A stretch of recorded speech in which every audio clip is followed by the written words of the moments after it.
What's up, guys, and welcome to your match preview for Forest versus Valencia. Kickoff tomorrow at 6 p.m. at the County Ground at Meadow Lane. Guys, we have the watch along for this match tomorrow. The stream will be starting at 5:30. The link's in the description below, so make sure you go and hit the notify me button so you don't miss the stream and you can keep posted on what's happening at the Forest game. And before you all do all that, don't forget to give the video a like, the usual stuff. If you're not subscribed, and of course turn the notifications on. But you know it because every single YouTube video says it. Can't beat them, join them. Let's get on with the video, guys, and let's start by talking about my predicted Forest team and how they're going to line up for the match tomorrow. Alright, guys, let's get into it and let's go and have a look at my predicted starting lineup for the Mighty Reds against Valencia. And then after this, obviously, we'll go have a look at the Valencia team. I think we'll start from the back. Henderson for me has been fantastic. I've got no problems with what he's doing so far, and I think he is a shoe-in number one. Henderson's very good as backup. We're going to need him for at least 2 matches during the Premier League campaign, but Henderson has the shirt distribution absolutely fantastic. If we look at how the back three are going to set up, Newcastle for me is the one that I'm not sure which his stronger position is. He can play out on the left, he's left-footed, and he can play in the middle. Cooper's been going with him in the middle in the last couple of games in the pre-season, and I think he's liked what he's seen, and I don't blame him. McKenna, on the other hand, naturally last season he played on our left-hand side, so he's probably going to start there. But I think those two can alternate either way. If we need to be a bit more bricky, then I think McKenna comes in and Niakata can go on the left-hand side and progress the ball up. But either way, this is our back three, in my opinion, currently. Let me know if you disagree. Worrell is probably the one who's under the most threat, with Biancon impressing really well over pre-season. And he will be starting at right back, but potentially Biancon's knocking on that door to take that position. And for me, Tuffalo is number one choice currently until Omar Richards comes back, and that's just going to create more competition for places. But for me, Williams on the right-hand side, one of our better looking signings so far. So let me know if you agree with that back five. We'll go into midfield and the strikers, and we'll talk how I want to see them interacting and playing. Into the midfield we go, and I think it's going to be an O'Brien-Yates partnership. I don't know which way around Cooper prefers them, but for me, I probably would prefer O'Brien on the left-hand side because he has that relationship already with Tuffalo, so it's natural, it's easy to progress into there. And Yates playing alongside him. I don't know if he'll start Yates because he's coming back from fitness, so we may end up seeing the fan favourite Cafu in there again. But come Newcastle, probably Yates gets tagged out for Mangala. Mangala, by the way, for those of you who are getting a little worried about him, don't worry about him. He's just literally, we're just waiting for the club to announce it on Twitter. In the hole, we're putting JL in there, Jesse Lingard. And then up front, Owani on the left and Johnson on the right. So let me know if you agree with that team, but let's start talking about the tactics and how this is going to work. So for me, there's a lot of things that I want to start seeing now. We are 1 week away from the Premier League, 1 week and 1 day from the big game against Newcastle. And we need to start to see partnerships and flow and attacking football developing. What I really want to see, first of all, is a high line being held by these three. So these three I want pushed up the field. And naturally, all of them will do it. Apologies for my arrows, but you get what I'm saying. I want to see them sitting in and around here when it comes to the defensive line, especially when we're attacking. What I really want to do is choke the opponents into this segment of the pitch, so the pitch is smaller for them and we can sustain some pressure. Now, Niakata is fantastic at that. Worrell is really good at it because what he tended to do last season was push out into about this position here, where Jed Spencer would bomb up forward. So what that would do, that would create the cover there. Let me just clear the lines so we can see it a little better. So what that would do, that would create the cover here from Worrell.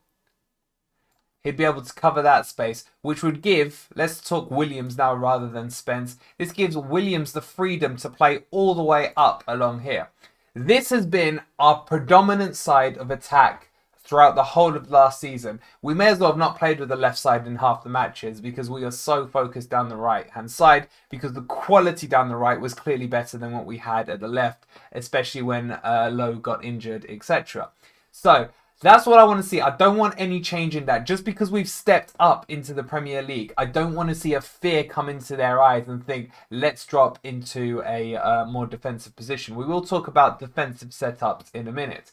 Now, what that will allow to do, if Williams is pulling out to the right-hand side, let's just clear these lines again for you guys.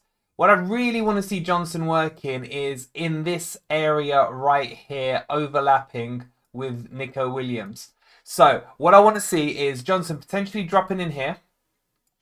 Actually, let's just clear that first arrow. So Johnson dropping in here with Williams then overlapping him. Ball comes out to him and Johnson can then start to make the run down the channel, either for a pass here or to drag a defender out with him into this space here, which will give that space for Williams to progress up the pitch. That is what them two did, as in him and Spence, so well last year. And Williams is literally just a straight tag in for Spence for that. Now, what that's also going to create is a bit of a hole here in this general channel here, which will allow Lingard to start to operate, pulling towards that right-hand side. So Lingard can then come in, and we could have, if we have Williams here, he'll be number 7 currently at the moment, then we can form a nice little triangle here, which is exactly what we want to see.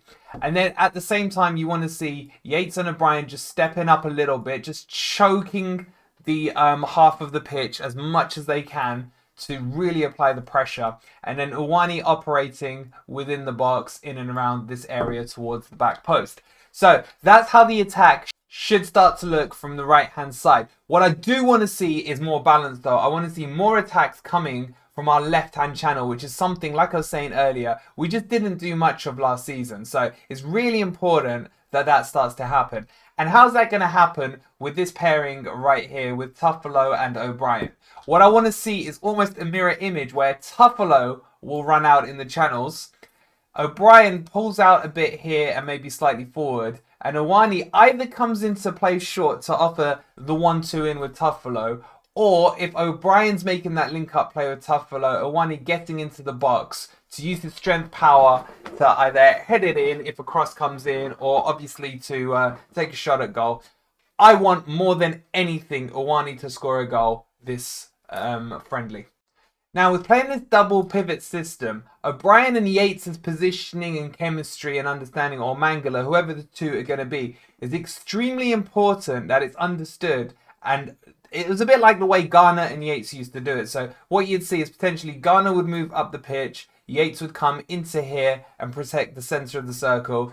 If the wingers were then flying up down, oh, that is a wonky line. But if the wing backs were flying up the line, we would still have the protection because Yates would step into there, Worrell would come into this position, and the other two centre backs would split a little. So kind of Niakata would sit around here, and then McKenna here as well on the left hand side.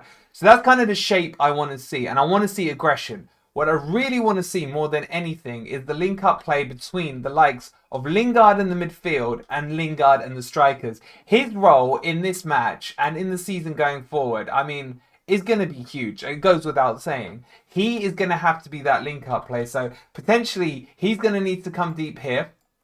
He's going to have to link up with either the wing-backs coming through or the midfielders and then be able to drive. Now, what he's really good at is picking up the ball and just driving forward at the defenders with ball and feet. Or what he is very good at is getting in behind the line of the defence. So if, let's just say, Yates ends up in this position with the ball, it's quite likely Lingard will make a kind of bending run round the back of the defenders, and the likes of Yates or O'Brien or whoever it is can find that ball in through to him. So he's going to have to drop, run with the ball, potentially one, two layoffs with the midfielders, and then obviously the transition into the attackers as well is going to be extremely important.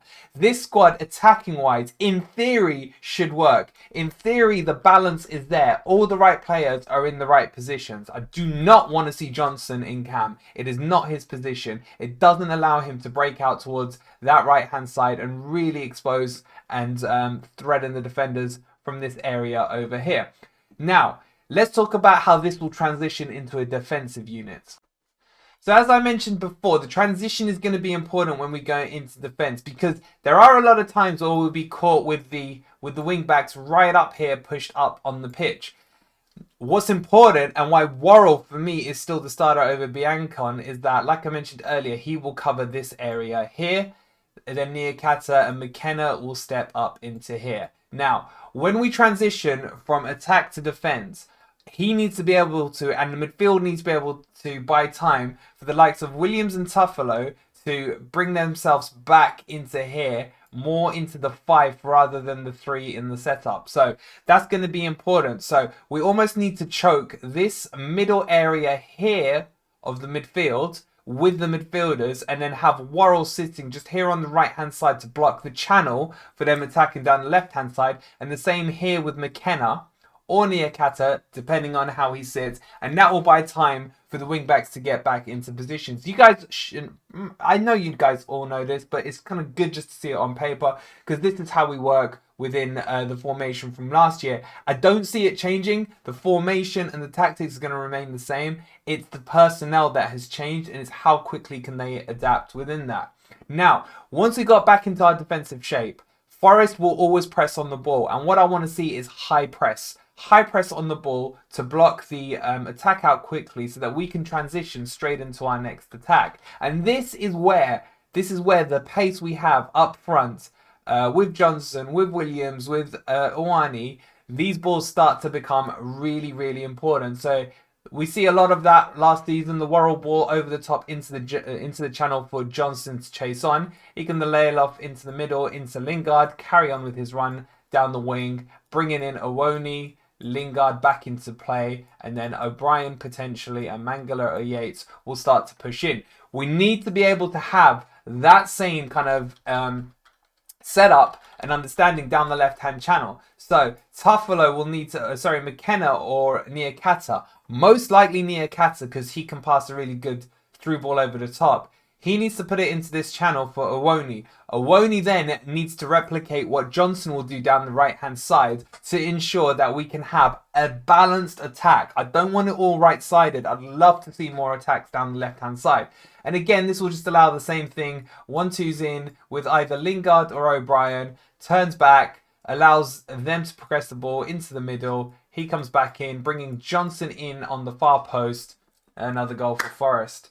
Hopefully this is making sense to you all, guys, and I'm getting a little excited. It's all, on paper, it all just works really well. But that's really how we need to set up, and if we can stick to that kind of attacking, well, it's kind of counter-attacking philosophy. As long as we keep playing in the manner that we did last season, we should have no real problems in terms of adapting into the Premier League and making sure that we are where we need to end up finishing in the Premier League. Be that first, be that 17th, whatever you guys think in between there. Everyone's got their own opinion and everyone is entitled to it as well. Now, where's this all been breaking down in pre-season? And it is fair to say that the place that we've been definitely lacking, and I don't think anyone can argue with me, is the final third. The final third's cohesion so far this pre-season has been, I don't want to say atrocious, but it's not been great. There's been no chemistry formed. And I think one of the main reasons is that Johnson has been playing out of position. Johnson has been playing in this cam role while we've waited for Lingard to sign and then get up to speed, etc. And what that's done, his natural instinct is to come out here over to the right, which is then disconnecting Owoni way too far. So let me just get rid of a few lines. So pretend Lingard is Johnson. With Johnson pulling out there, you'd have Williams up here as well. And then you have, in most cases, it was Lyle Taylor here in the pre-season. We start to get a traffic jam going on in this section of the pitch. And the reason Owoni's been struggling is now there's suddenly a massive disconnect. If you look at the space here that he then needs to operate in, just to be relevant, it's too much space to cover. You're looking for long distance passes coming into him to make him part of that attack at all. That's why, because of Johnson's natural instinct to start to go wide, be it because he can do it on the left-hand side as well, you may as well play him in the correct position and start him up front so that we don't get that traffic jam effect. And that will then allow Jesse Lingard to adapt in that role, which he's used to. Now, he will drift wide, but he'll drift wide right and wide left. but he will control this area of the pitch right here, which then links in Iwani and makes it a lot easier for him to get chances on goal, which is the thing he's been missing. This guy Iwani, a lot of people have been giving him hate. One, it's pre-season, but two, we haven't been providing him the chances for him to score. I remember maybe 2 decent chances he's had throughout pre-season, which just shows you the lack of cohesion we've had in the attacking third in pre-season. This is why this Valencia game is so important. So hopefully that makes sense from the Forest perspective. That's at least my opinion on it. That's my understanding of how Forest like to work things and where I'd like to see the improvements and slight changes. So more of a balance right and left. Johnson playing up front, and then Lingard pulling the strings in just behind them and making those overlapping runs in front of the strikers as well. Let me know your thoughts on the team or any of those tactics that you would like to see changed. And let's move over into Valencia and see how they set up.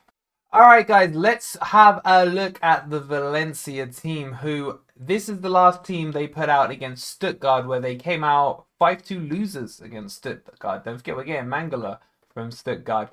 But they have also beat Valencia 3-1 and I think an Irish team 2-0. Now, the most important thing to remember about Valencia is they're about 2 weeks behind where we are, because La Liga starts a couple of weeks later than the Premier League does. So they may not even put their full strength team out. But I just wanted to give you a rough understanding of some players to look out for. We're not going to go as deep into the tactics, because after all, we are Forest fans. But I just want you guys to watch out for some certain players, because they've got some fantastic players that could cause us a few problems. The one I want to start with in the beginning is Guedes. Guedes is a fantastic player. Can play left wing or he can play up front. He's their talisman in terms of either getting assists or goals. He's a fantastic player. I've used him a lot on FIFA and I've seen Valencia play in a few games, but everything runs through him and it runs through Soler. Soler is their creator within the midfield. So if you can see underneath me here, potentially what you will see is a lot of attacks down their left-hand side, which will come up against our right-hand side in Nico Williams and Joe Worrell. So it's going to be very important that they're matched up and not dictating the game. What we don't want to happen is Soler dictating the game, pushing Valencia up the pitch and forcing us back into a box. What that may allow, however, is some quick counter-attacks if we are playing Brennan Johnson up front with a through ball over the top and in behind their defensive line. In terms of their defense, Gabriel Paulista has no pace whatsoever. So that's where I would like to see Forest exploiting the space in behind the defence. Now, because of that, they tend to sit a bit deeper to protect him against the lack of pace he does have. But that potentially is an exploit that Forest can utilise. The other player to watch out for is Marcos Silva. He's in good scoring form. He scored 2, as you can see, in this last match as well. He gets a good side of goal. He's more likely than not going to score. And their new signing, Castillo from AC Milan as well, will operate either down the right-hand wing or on the right-hand side of midfield. They do also set up as a 4-4-1-1 in plenty of games as well. What they would do in that instance is put Castillo into midfield. They'll bring Guedes into the cam role and leave Andre up front as the lone striker. So depending on how attacking or defensive they want to be, but this tends to be the 4-3-3 is their go-to formation with a switch with the 4-4-1. Hopefully this has brought you guys some insight into Valencia and Nottingham Forest's tactics. As I mentioned before, don't forget we do have the watch along coming up, as you can see there, at 5:30 tomorrow. I can't wait for this game. I can't wait to see Jesse Lingard on the pitch, as well as most of the other first team players, and we need to see them gel, and they need to gel quickly. Guys, if you've liked the video, don't forget, before you leave, if you've been kind enough, it's free to do, so why not hit the like button. You know the usual drill: subscribe, put the bell notification on, and we will see you tomorrow at 5:30 for the big game, the final friendly before Forest face Newcastle. Come on, you Reds!